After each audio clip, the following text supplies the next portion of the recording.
I'm John Hopkins, the chairman of Llanelli Community Heritage. So what I was just going to do is lay out the scene for today and what we're actually going to do. We've had to stand here, because, as you know, because of the traffic. I'll just do the opening piece. John Edwards, then, who wrote the book on the riots, will give a talk, and then Jane Hutt, our finance minister for the Assembly, will also say a few words. Then we're going to get John and Carol Slade, who's a relative of one of the men concerned in the riots, to unveil the plaques. So we'll probably move back up to the top there where we were before, but be very careful because of the traffic, and if we keep thinking of the traffic, be wary of the road. We'll move up to where we were before, then we'll get John and Carol to move across and actually unveil the plaque, and then I'll call on you then to have a minute's silence to remember those men, and then I'm going to get the Reverend Howard Jones to actually read out the Riot Act, and then we will disperse. Okay, so we'll actually read it at the end. As for many of you may not know, we are called Llanelli Community Heritage. We're the group that have been doing many blue plaques in the Llanelli area. In fact, up until now, this plaque is one of 44. I think we actually put this plaque up 2 years ago, but we held it for the 100th anniversary of the actual railway strike and riots. So we've held on to actually unveiling this plaque for that reason. I'd like to thank the Llanelli Town Council for all their help, because we've only been formed since 2004, and we actually formed to do the blue plaques and heritage panels in Llanelli, to create a heritage trail in a town which has a fantastic history, and we don't seem to realise it. And it's amazing how many facts we're coming out with and actually finding as we research.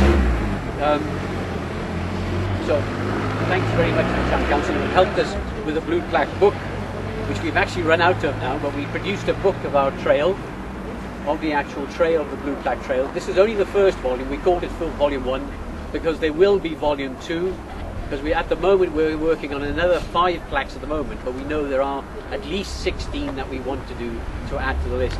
And as we research, we find more and more very important information about the history of Llanelli. Anyway, without further ado, I don't want to say any more, and I'll pass on to John Edwards, and he'll tell us about the events of that day. Thank you very much. You excuse my holding a little sheet of notes here, but I was strictly informed 5 minutes and no more. It had to be scripted to 5 minutes. But pnawn da I chi gyd, a diolch o galon am ddod I cyfarfod I ddadol cuddio'r plac yma I gofio am y drychineb ar y gwyddoedd yma 5 munud yn ôl. Thank you very much, all of you, for coming to this ceremony. We're standing near the spot, which is just over there, where 2 innocent young men were murdered by the military 100 years ago. And I make no excuses for using the word murder. A train had stopped about 200 yards short of Union Bridge, which we're standing on almost, and the reason why it did stop was because the gates just over the road here in Old Castle were closed. So the guard got out and went to open them, and while he was doing that, a crowd of about 250 rushed up from the station following the train. The railway men on the train then of course get onto the footplate and pull out the fire. So the train is completely immobilized. The train is not going anywhere from here on. And what happened next was that a group of 80 soldiers arrived of the Worcestershire Regiment, led by Major Brownlow Stewart, ostensibly to guard the train and to let it proceed. And then the crowd, when they saw these people arriving at the double with bayonets fixed to their rifles and so on, they had to scramble up the embankment here onto High Street on the one hand and onto Bryn Road on the other. There the sort of embankments. The army were in a bit of a difficult position because they were in a canyon more or less with the crowds on top of them. The only difference, if you go and look at it now, and you can see it from the back of Union Bridge, there's a back lane there from Bryn Road, and you could see it clearly, but it's now overgrown. It wasn't overgrown then, obviously. It was just grass, and they scrambled up to the back gardens of High Street on the one side and to Bryn Road on the other. There was a little stone throwing, we don't know how much. One of the soldiers complained of being up to his ankles in stones. Well, he wouldn't be standing on a railway track. They all would be up to their ankles. But another witness said, well, I don't know about stone throwing, he said, all I saw thrown was half a brick and a salmon tin. So somewhere between those two, but there was certainly some stone throwing, and a soldier was struck on the head and fell to the ground, and that was the only army casualty. Imagine rifles against stones, casualty on the army side so far, one injured. Major Stewart then handed a copy of the Riot Act to Henry Wilkins, who was the Justice of the Peace, which he scrambled through reluctantly. No one heard him because of the noise and the tumult and so on. And Stewart gave the crowd 1 minute to disperse, and when they stood their ground, he drew up a firing squad of 5 soldiers and shot at the men sitting on the wall. The walls are only about 3 feet high. I've been and sat on them myself. There used to be a path going from here before this building was built, and you could go along the back gardens of High Street. And they were standing there, and he says to one of the men, Harold Spears, the chap who refused to fire, actually, the hero of the whole thing, you see that man bearing his chest, shoot him. And they weren't messing about with rubber bullets or anything. These bullets were about 3 inches long, and they would pass through 3 men, one standing behind the other. So they were not messing about. These soldiers were shooting to kill, not over their heads or anything at all of that sort. And then what happens next, of course, is that 2 of the people are killed. He kills 2 people who are actually standing, sitting. And the man bearing his chest, by the way, was Leonard Wurzel, who seems to be the catalyst for the whole thing. He was having a swill in the scullery when he saw the crowds coming up over the low wall and into the gardens, and he wondered what the hell is going on here. So he rushes out. He hadn't had time to put his shirt on. So that's why he had a bare chest, and maybe he was gesticulating because what they thought was a blank shot was fired.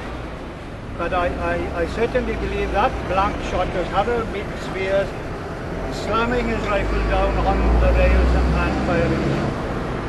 In fact, Stewart said it just grazed the back of my head. The shame is it didn't blow his bloody head off. And then we wouldn't have had the disaster that followed. Anyway, there we are.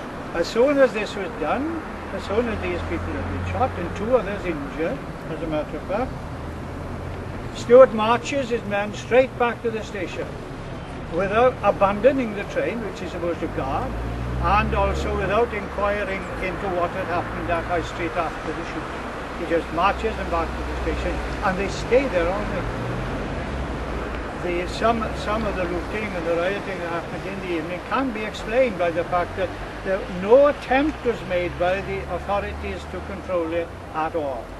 From the overreaction of the afternoon, you get a complete inactivity in the evening, which more or less gave them sort of the idea, well, nobody's trying to stop us, we might as well carry on. And that is what actually happened. And the evening, of course, was a form of retribution for the murders that had taken place here in the afternoon. Unfortunately, of course, you know that the truck exploded with carbide in it, which was bound for one of the ironmongers in Stepney Street, and 4 more people were killed during that incident. Well, subsequently, of course, in the reports, much more emphasis was placed on the looting than on the shooting. And the local press condemned the rioters for doing so much harm to the name of the town. They were very proud of the good name that Llanelli had, and this was what some of them called a blot on the escutcheon. And the Free Church Council then put the cap on it all by condemning the looting as bringing a cloud of shame. Yn Gymraeg, cwmwl cywilydd. over the town. And the best way they agreed was to forget about it, draw a veil over it, there are all kinds of things of that sort. Shunt it into the sidings, as it were, forget about it. So you see the amazing consequence of a conspiracy of silence during which more than 2 generations knew nothing about it at all. It was amazing. There was no edict which went out to say, thou shalt not speak. They conspired together in what I call in the book a state of corporate amnesia more than anything else, and nothing was said about it. I had several connections with the family, with the John family, but I heard nothing about it at all. And I went on to become head of history in study school and taught all kinds of riots, except for Llanelli riots, because I knew nothing about it. I was in the same position as everybody else, knew nothing about it. Anyway, it is only since the 80s, and I'm beginning to run out of time, it is only since the 80s of the last century that the riots have been re-examined. That the cloud of shame, thankfully, has been blown away. And we can regard the riots now as an integral part of our history.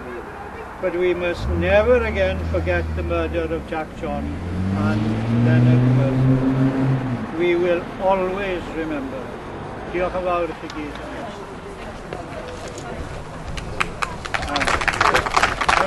You get it, do it again, get the new shot, so we're okay.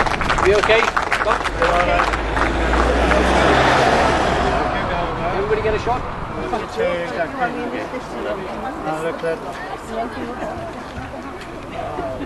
Well, it helped. It wouldn't have come about otherwise. Due to John's research that he came about.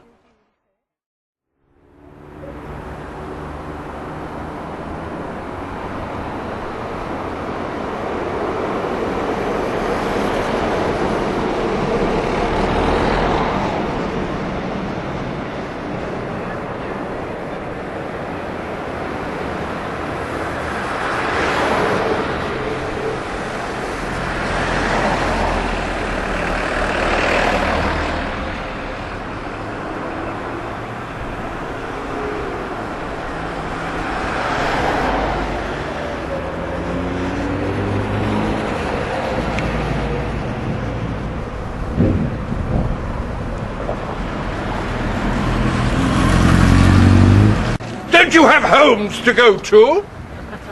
A sovereign lord the king chargeth and commandeth all persons being assembled immediately to disperse themselves and peaceably to depart to their habitations or to their lawful business upon the pains contained in the act made in the first year of King George I for preventing tumult and riotous assemblies. I'm Jane Hutt, and I'm come from the Welsh Government to support this very important event this afternoon. Of course, we've watched and taken an interest in all of the events during this week that have been organised to commemorate this very, very important occasion. I think for me today, coming to see the unveiling of the plaque on the bridge, where, of course, senseless loss of life that resulted on that day 100 years ago, is a very, very important and moving moment. And for us, I think, throughout Wales, and indeed further afield, we have a lot to learn from what happened in those times. And I'm very pleased that John Edwards has written this very powerful account of what happened, and the loss of life, and the courage that was shown by, of course, by the people of Llanelli, particularly those who were involved in the railways, as workers. Those workers showed their courage.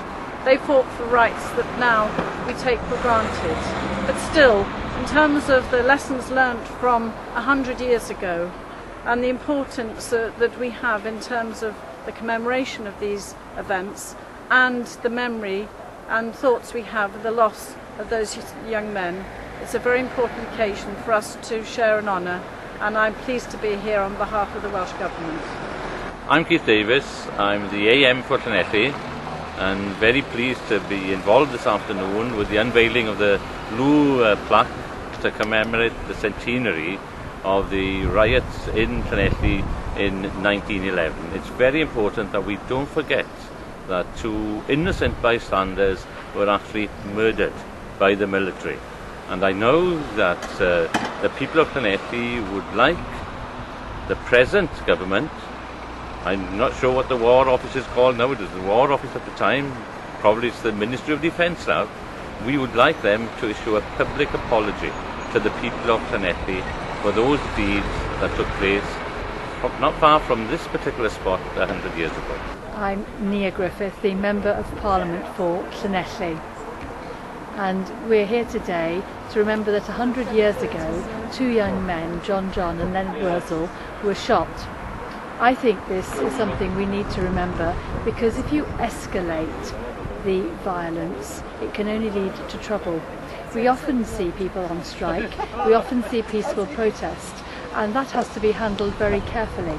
Because if you do shoot, and you shoot innocent people, it always seems to be it is the innocent people who get killed. And what is very significant about this particular event is that the historian who has done a lot of work on this, John Edwards, has gone to great pains to explain to us exactly how it happened, even to the detail that these young men's hands were clean. In other words, they had not been involved in any of the stone throwing, which was the excuse, the provocation that was given as an excuse for the soldiers shooting on the crowd. And therefore I think what we need to remember from this is that there is no excuse for turning to shoot innocent people.